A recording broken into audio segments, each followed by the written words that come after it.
তো বন্ধুরা এখানে আমি পেঁয়াজ আর হলো কাঁচামরিচ ডলে নিয়েছি, এর ভিতরে দিয়ে দেবো শুকনো মরিচ। তো আমি ভর্তা করতেছি হলো এটা কাঠকচু বলে আমাদের, এই কাঠকচুটা ভর্তা করব।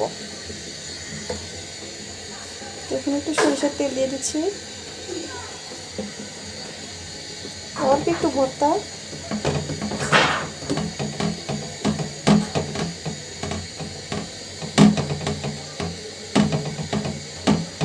এই যে খুব সুন্দর করে কিন্তু মাখিয়ে নিলাম।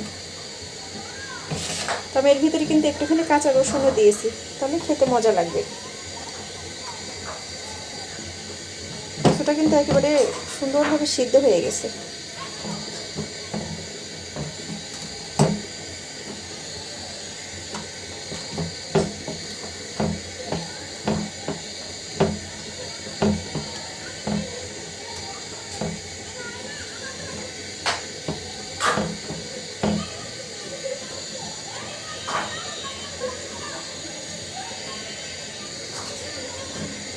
অনেক গরম,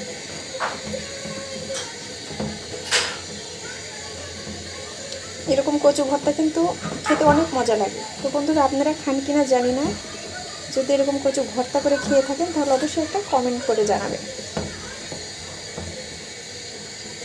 অনেক গরম।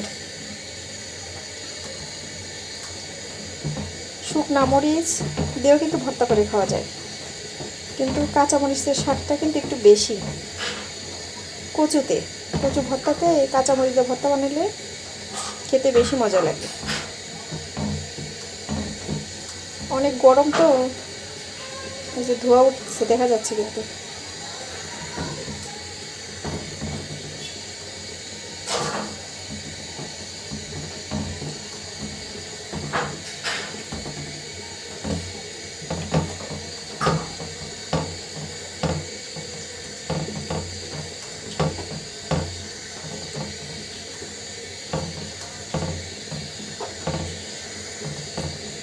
নরম টুক রেখে দিয়েছিলাম ভর্তা করার জন্য, আর বাদ বাকিটুকু আমি মাছ দিয়ে রান্না করেছিলাম। তরকারি খেতে কিন্তু অনেক মজা লাগে। তো আমাদের উত্তরবঙ্গের মানুষ কচু খেতে কিন্তু বেশ পছন্দ করে।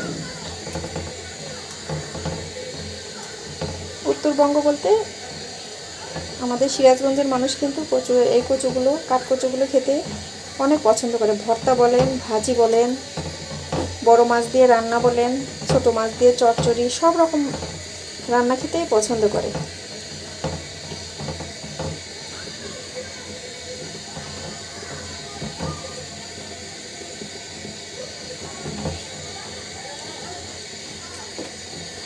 একটুখানি গরম কমছে, এবার আমি সবগুলো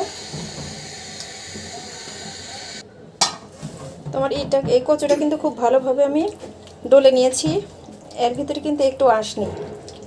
তো এখন আমি মরিচটা দিয়ে ভালো করে মাখিয়ে নিব।